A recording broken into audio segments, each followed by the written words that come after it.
Credere all'eternità è difficile, basta non pensarci più e vivere, e chiedersi che senso ha.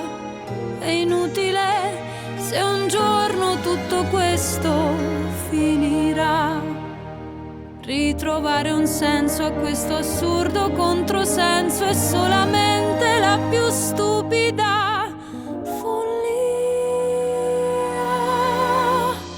Se non ci penso più mi sento bene, guardo una serie alla TV e mi sento bene, leggo un giornale, mi sdraio al mare, prendo la mia vita come viene.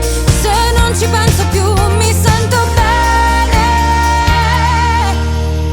Cosa ne sarà dei tanti giuramenti, degli amanti, di tutti i miei rimpianti, dell'amore, della crudeltà?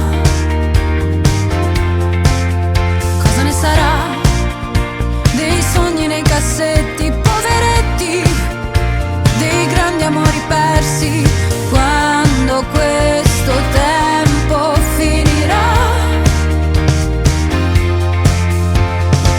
Se non ci penso più mi sento bene, mi sveglio presto il lunedì e mi sento bene, le strade piene, quando è Natale magari non è niente di speciale, ma tutto questo mi fa stare bene.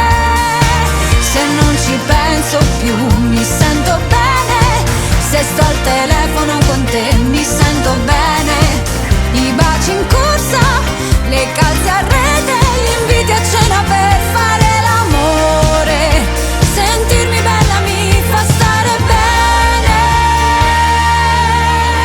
Cosa ne sarà dei pomeriggi al fiume da bambina, degli occhi di mia madre, quando questo tempo finirà? Se non ci penso più mi sento bene, se faccio quello che mi va mi sento bene, balliamo un tango sotto la neve, non penso a niente, tutto mi appartiene, e più non penso più mi sento bene. E non pensare più a cosa dire, sentirmi libera da me come i bambini, restare nudi, lasciarsi andare, non aver paura di invecchiare, accarezzare tutto e stare bene.